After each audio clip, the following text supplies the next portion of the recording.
আসসালামু আলাইকুম। সংবাদে আপনাদের সবাইকে স্বাগত জানাচ্ছি। আমি ফিরোজ তোহা। শুরুতেই সংবাদ শিরোনাম। বাংলাদেশের সর্বশেষ গুরুত্বপূর্ণ আপডেট সংবাদে আপনাকে স্বাগত। শুরুতেই সংবাদ শিরোনাম, পরে বিস্তারিত। প্রথমে জানাব, ভারতীয় গণমাধ্যমের প্রতিবেদন, টেলিগ্রামে হাসিনার সঙ্গে বৈঠকের সুযোগ দিতে চাঁদাবাজি করছে আওয়ামী লীগ। আগামী 5 আগস্ট শেখ হাসিনার পালিয়ে ভারত গমনের 1 বছর পূর্ণ হতে চলেছে।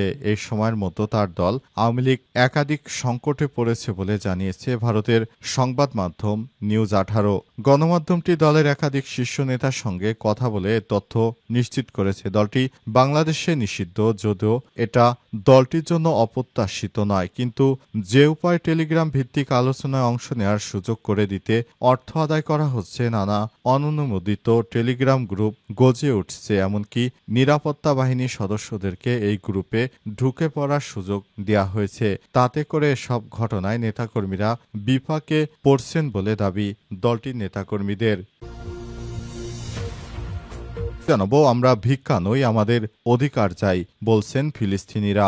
বিমান থেকে প্যারাশুটের মাধ্যমে গাজায় ত্রাণ ফেলার ঘটনার নিন্দা জানিয়েছে গাজাবাসী ফিলিস্তিনিরা। তারা বলছেন, আন্তর্জাতিক সম্প্রদায়ের এই সহায়তা পদ্ধতি তাদের মর্যাদাহানি করছে। কারণ ত্রাণ নিতে গিয়ে অনেক মানুষ পদদলিত হয়ে মারা যাচ্ছে। অনেকেই 4-5 দিন ধরে ঘুরছে, তারপরও এক প্যাকেট ত্রাণ সহায়তা পাচ্ছে না। এরপর জানাবো, ফিলিস্তিনিদের জন্য রাষ্ট্রত্ব তাদের অধিকার, পুরস্কার নয়, বললেন গুতেরেস। জাতিসংঘের মহাসচিব অ্যান্টনিও গুতেরেস দ্বিরাষ্ট্রীয় সমাধানের দিকে জরুরি, সুনির্দিষ্ট, অপরিবর্তনীয় পদক্ষেপ নেওয়ার জন্য আন্তর্জাতিক সম্প্রদায়ের প্রতি আহ্বান জানিয়েছে। একই সঙ্গে তিনি বলেছেন, ফিলিস্তিনিদের জন্য রাষ্ট্র একটি অধিকার, এটি তাদের জন্মগত অধিকার। তাদেরকে একটি স্বীকৃত রাষ্ট্র দিতে হবে, এটা তাদের জন্য পুরস্কার নয়। খবর বার্তা সংস্থা রয়টার্সের। এদিকে গাজায় দুর্ভিক্ষের কথা অবশেষে স্বীকার করলেন ডোনাল্ড ট্রাম্প। প্রথমবারের মতো গাজায় বাস্তবে দুর্ভিক্ষ চলছে বলে স্বীকার করেছেন মার্কিন প্রেসিডেন্ট ডোনাল্ড ট্রাম্প। তিনি স্পষ্টভাবে বলেছেন, ইসরায়েল গাজায় এক বিন্দু খাবারও আটকানো যাবে না, সবকিছু ঢুকতে দিতে হবে।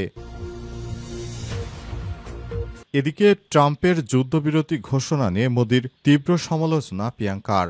ভারত পাকিস্তান যুদ্ধবিরতির ঘোষণা নিয়ে মার্কিন প্রেসিডেন্ট ডোনাল্ড ট্রাম্পের বক্তব্যের প্রেক্ষিতে নরেন্দ্র মোদির তীব্র সমালোচনা করলেন কংগ্রেস নেত্রী প্রিয়াঙ্কা গান্ধী ভদ্রা। তিনি বলেছেন, এটি আমাদের প্রধানমন্ত্রীর দায়িত্বজ্ঞানহীনতার প্রতিফলন।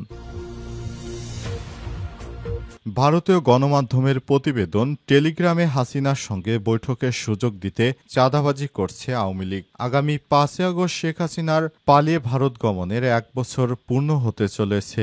এই সময়ের মধ্যে তার দল আওয়ামী লীগ একাধিক সংকটে পড়েছে বলে জানিয়েছে ভারতের সংবাদ মাধ্যম নিউজ 18। গণমাধ্যমটি দলের একাধিক শীর্ষ নেতার সঙ্গে কথা বলে তথ্য নিশ্চিত করেছে। দলটি বাংলাদেশে নিষিদ্ধ, যদিও এটা দলটির জন্য অপ্রত্যাশিত নয়। কিন্তু যে উপায় টেলিগ্রাম ভিত্তিক আলোচনায় অংশ নেওয়ার সুযোগ করে দিতে অর্থ আদায় করা হচ্ছে, নানা অননুমোদিত টেলিগ্রাম গ্রুপ গজে উঠছে। এমনকি নিরাপত্তা বাহিনীর সদস্যদেরকে এই গ্রুপে ঢুকে পড়ার সুযোগ দেওয়া হয়েছে। তাতে করে সব ঘটনায় নেতাকর্মীরা বিপাকে পড়ছেন বলে দাবি দলটির নেতাকর্মীদের। গত 1 বছরে আওয়ামী লীগের নেতাকর্মীদের মধ্যে সংগঠনের প্রধান মাধ্যম হয়ে উঠেছে টেলিগ্রাম। এসব গ্রুপের সদস্য সংখ্যা অনেক ক্ষেত্রে 20 থেকে 30 হাজারের বেশি। প্রতিদিন রাত 9টা থেকে শুরু হয়ে মধ্যরাত পর্যন্ত চলে সব ভার্চুয়ালি বৈঠক। অংশ নিচ্ছেন কেন্দ্রীয় নেতা, সাবেক এমপি, জেলা উপজেলা পর্যায়ের নেতাকর্মীরা। তবে দলটির ভেতরের একাধিক নির্ভরযোগ্য সূত্র নিউজ 18কে জানিয়েছে, শেখ হাসিনা নিজে যখন এসব বৈঠকে অংশ নিচ্ছেন, তখন কারা তার সঙ্গে কথা বলবেন তা অর্থের বিনিময়ে নির্ধারিত হচ্ছে। এই আর্থিক লেনদেন কেন্দ্রীয় সাধারণ সম্পাদক ওবায়দুল কাদের সংশ্লিষ্টতা রয়েছে বলে দাবি করেন তারা। সূত্রগুলো বলছে, ওবায়দুল কাদের টেলিগ্রামকে নিজের প্রধান রাজনৈতিক মঞ্চে রূপান্তর করেছেন। সেখানে তিনি নিয়মিত ঢাকা ঘেরাও এর ডাকশো, নানা আগ্রাসী বক্তব্য দিচ্ছেন। কিন্তু তার সব আহ্বান কিভাবে এবং কখন, কোথায়, কোন পন্থায় বাস্তবায়ন করা হবে সেই ব্যাখ্যা নেই। ওবায়দুল কাদের নিজের আখের ভরার জন্য এই ধরনের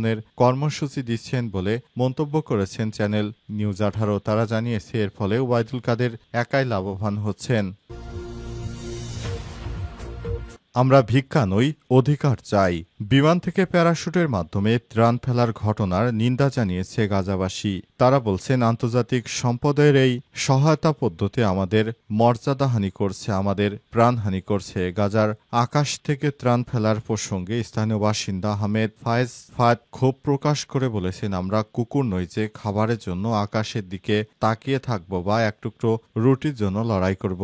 আমরা মানুষের মতো মর্যাদার সঙ্গে বাঁচার অধিকার চাই। অন্য একজন ফিলিস্তিনি মা, যিনি ৩ দিন ধরে তার পরিবারের জন্য খাদ্য সংগ্রহ করতে ব্যর্থ হয়েছেন, বলেন, আমার শিশু ক্ষুধায় কাঁদছে আর আমাকে এই অপমান সহ্য করতে হচ্ছে।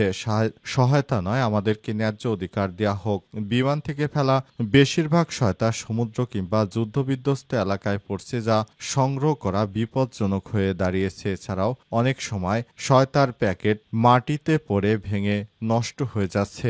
স্থলপথে সহায়তা বিতরণের পরিবর্তে এই পদ্ধতিকে প্রদর্শনীমূলক বলে মন্তব্য করেছে অনেক ফিলিস্তিনি। এদিকে মানবাধিকার সংগঠনগুলো সতর্ক করে বলছে, এই ধরনের সহায়তা পদ্ধতি গাজার বাসিন্দাদের মানসিক আঘাত দিচ্ছে। জাতিসংঘের একজন কর্মকর্তা নাম প্রকাশ না করার সত্ত্বে বলছে, এটি কোনো সমাধান নয়। গাজার প্রতিটি পরিবার দোরগোড়ায় পর্যাপ্ত সহায়তা পৌঁছানোর একমাত্র উপায় হল অবরোধ প্রত্যাহার করা। ফিলিস্তিনিদের জন্য রাষ্ট্রত্ব অধিকার পুরস্কার নয় বললেন গুতেরেস। জাতিসংঘের মহাসচিব অ্যান্টনিও গুতেরেস দ্বিরাষ্ট্রীয় সমাধানের দিকে জরুরি সুনির্দিষ্ট অপরিবর্তনীয় পদক্ষেপ নেওয়ার জন্য আন্তর্জাতিক সম্প্রদায়ের প্রতি আহ্বান জানিয়েছেন। একই সঙ্গে তিনি বলেছেন, ফিলিস্তিনের জন্য রাষ্ট্রত্ব একটি অধিকার, পুরস্কার নয়। খবর বার্তা সংস্থা আনাদোলুর স্থানীয় সময় ফিলিস্তিন ইস্যুতে শান্তিপূর্ণ নিষ্পত্তির জন্য জাতিসংঘের একটি উচ্চ স্তরের সম্মেলনের উদ্বোধনী অনুষ্ঠানে গুতেরেস এই কথা বলেছেন। তিনি বলেন, স্পষ্ট করে বলা যাক, ফিলিস্তিনের জন্য রাষ্ট্রত্ব একটি অধিকার, পুরস্কার নয়, এবং রাষ্ট্রত্ব অস্বীকার করা সর্বত্র চরমপন্থীদের জন্য একটি উপহার হবে। তিনি আরো বলেছেন, সময় ফুরিয়ে আসছে, প্রতিদিন আস্থা হ্রাস পাচ্ছে, প্রতিষ্ঠানগুলো দুর্বল হয়ে পড়েছে এবং আশা ভেঙে যাচ্ছে। গুতেরেস গাজার গভীরতর সংকটের নিন্দা জানিয়ে বলেছেন, গাজায় বিপর্যয়ের ঝড় নেমে এসেছে। তিনি আরো বলেন, জীবন রক্ষাকারী মানবিক সহায়তার উপর বিধিনিষেধ কমানো সাম্প্রতিক পদক্ষেপগুলোকে আমি স্বাগত জানাই, কিন্তু দুঃস্বপ্নের অবসান ঘটানোর জন্য একটি সমাধান থেকে অনেক দূরে। আমরা আমাদের প্রয়োজনে একটি তাৎক্ষণিক স্থায়ী যুদ্ধবিরতি, সকল জিম্মির তাৎক্ষণিক নিঃশর্ত মুক্তি, পূর্ণ এবং নিরবচ্ছিন্ন মানবিক প্রবেশাধিকার, এগুলো শান্তির পূর্বশর্ত নয়, এগুলো এর ভিত্তি বলে মন্তব্য করেছেন তিনি। গাজায় দুর্ভিক্ষের কথা অবশেষে স্বীকার করলেন ডোনাল্ড ট্রাম্প। প্রথমবারের মতো গাজায় বাস্তব দুর্ভিক্ষ হচ্ছে বলে বিষয়টি সবার সামনে স্বীকার করেছেন যুক্তরাষ্ট্রের প্রেসিডেন্ট ডোনাল্ড ট্রাম্প। তিনি বলেছেন, আমি বিশ্বাস করি গাজায় দুর্ভিক্ষ হচ্ছে, কারণ যেভাবে প্রতিদিন অনাহারে মানুষ মারা যাচ্ছে, ইসরায়েল চাইলে এর বিকল্প কোনো কিছু করতে পারত। কিন্তু এখন দেখা যাচ্ছে ইসরায়েল যে ধরনের হত্যাযজ্ঞ চালাচ্ছে এবং সেখানে সত্যি নিরীহ মানুষ মারা যাচ্ছে। ডোনাল্ড ট্রাম্প জানিয়েছেন, আমরা চেয়েছি গাজা একটি শান্তিপূর্ণ সমাধান করার জন্য, কিন্তু এভাবে নিরীহ মানুষ মরা তিনি কোনোভাবেই গ্রহণ করছেন না। এছাড়া তিনি আরও জানিয়েছেন, আমরা চাই একটি সুষ্ঠু ও শান্তিপূর্ণ পরিবেশে গাজা একটি সুষ্ঠু সমাধান করার জন্য। অনেকেই সে বিষয়টিকে এড়িয়ে যাচ্ছে বলেও মন্তব্য করেছেন যুক্তরাষ্ট্রের প্রেসিডেন্ট ডোনাল্ড ট্রাম্প। তিনি আরও বলেছেন, আমাদেরকে যেভাবে কাজ করা উচিত সেভাবে ইসরায়েল কাজ করছে না। এটা কোনোভাবেই গ্রহণযোগ্য কোনো হতে পারে না, কারণ আপনারা একটি বিষয় স্পষ্ট করে দেখুন যে কিভাবে এই ধরনের হত্যাযজ্ঞ চলছে, যেটা আমি তাকে কখনো বলিনি, অর্থাৎ ট্রাম্প নাকি কখনো ইহুদিবাদী ইসরায়েলের প্রধানমন্ত্রীকে এসব বিষয় বলেনি। কিন্তু তারপরও যে ধরনের হত্যাযজ্ঞ চালাচ্ছে সেটি কোনোভাবেই মেনে নেবে না ডোনাল্ড ট্রাম্প। আজ এক বক্তৃতায় এ বিষয়ে একটি স্পষ্ট বার্তা দিয়েছেন তিনি। খবর রয়টার্সের। তিনি বলেছেন, গাজায় অন্যভাবেও স্বাধীন করা যেত, সেটাই করা উচিত ছিল।